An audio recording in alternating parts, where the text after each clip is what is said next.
Really appreciate the analogy and the example. One big thing that a lot of people complain about that are not the biggest Bitcoin fans is obviously the energy consumption. You pointed out in the beginning, David. So what would be your counter argument to those that would say, hey, we don't want to, for Cosmos chains to contribute or even increase the pollution or the energy consumption by leveraging the security of Bitcoin? Is that even a correct argument to make? Or what are your thoughts on that? Yeah, so we did a very quick calculation, and the calculation suggests that our technology, Babylon, that we're using to secure the Cosmos zones will contribute roughly 1/600,000 of the energy usage of Bitcoin. So how do I come to that number? People tell me that I should, give you a number first and then explain it. So we basically, the idea here is to try to minimize our footprint onto Bitcoin. We are using cryptographic techniques to minimize the commitments, should I say, the information that we have to put on Bitcoin in order to provide the security. And that information is basically roughly 0.01% of all the transactions on Bitcoin. So Bitcoin already has a very low transaction rate. We only have 0.01%. And so this little added traffic is roughly contributing 1/600,000 of the energy usage.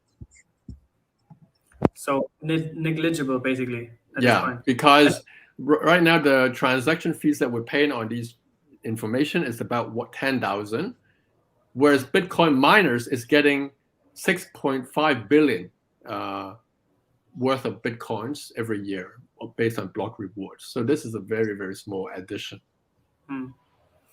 And this is based on whether this would be pegged to all Cosmos chains that are currently existing, or predominantly the Cosmos Hub, or?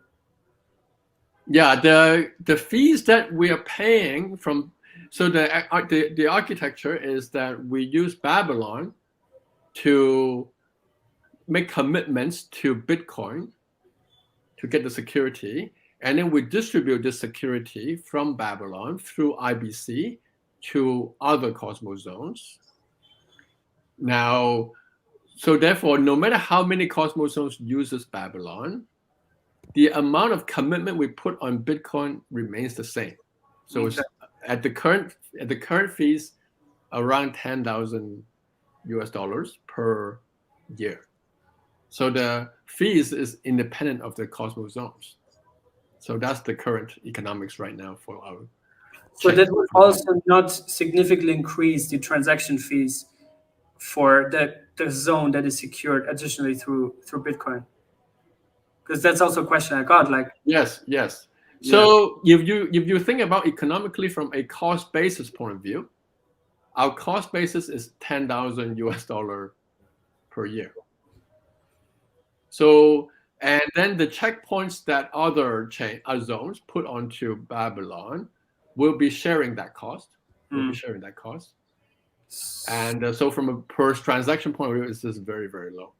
So it would not exponentially increase with more chains pegging to it? No. Okay. And can you explain maybe a little bit, because there's also this concept, obviously, of merge mining, and I think there's different versions of it. Also Dogecoin, as far as I know, they implement merge mining with Litecoin, if I'm not mistaken. What are some of the concepts here? How does it differentiate to what you guys are doing? And what are some of the trade-offs? Yeah, in fact, Zach and I and the team has a lot of discussion about merge mining versus this technology we use called checkpointing onto Bitcoin. So there are basically two ways. If you look at the past projects, there have been two ways of using the security of a so-called parent chain, in this example, Bitcoin. One way is to have the miners simultaneously mine Bitcoin and another chain. Okay. Now that method has one big drawback, is that the miner can actually go and attack Babylon. So suppose it's merge mine Babylon with Bitcoin. The miners can actually attack Babylon without attacking Bitcoin. So therefore, the security is not Bitcoin security. Is the security only is so much so that the miners that are mining Babylon should be faithful to Babylon. So we're not really transferring security. Whereas directly checkpointing on Bitcoin really means that to attack Babylon, you have to fork Bitcoin itself, the chain. So that is a very big difference. And to tell the truth, this is a pretty complicated issue. It took us a while to sort of understand this. I remembered it was in one of the meetings with Zaki that we sort of came to a full realization that, hey, wait a minute, there's several merge mining projects, but really they're not really getting Bitcoin security. And maybe that's one reason why it's kind of hard for merge mining projects to take off. There has not been really a very successful merge mining project. I think if Zaki agrees or not, I don't know. But yeah, I mean, you get this.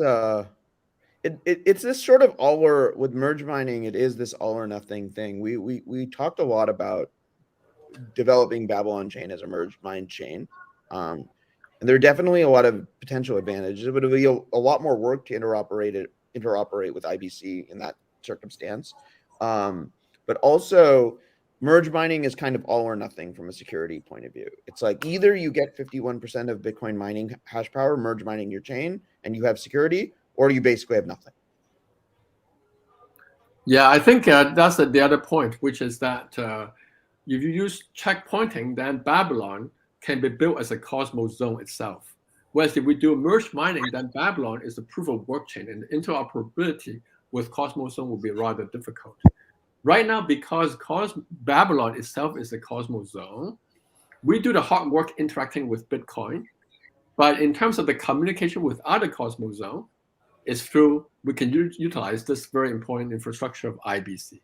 So we're basically using IBC not to do token transfer, asset transfer, but really security transfer. And I think that's an interesting use case of IBC. Because at the end of the day, IBC is message passing. Message passing, you can use it for many things. And we're using it for sort of this checkpointing mechanism to transfer security. Yeah, I mean, I think it's like every day, I think there's still, I think everybody on this podcast, on this live stream knows that IBC is so much more than just a message token transfer protocol. We have interchain security, we have interchain accounts, we can send consensus message, slashing messages, checkpointing security messages. Like there's, the composability of IBC is quite extraordinary. And we are just starting to sort of deliver that composability, but hats off to Chris Goes and the IBC team for giving us all of these building blocks that can be used in all of these ways that new ideas seem to be, as more people become deeply familiar with the protocol, more and more new ideas about what we can do on IBC. I haven't even, I don't think I've even fully understand all of the different ways in which security can be composed with IBC. Yeah.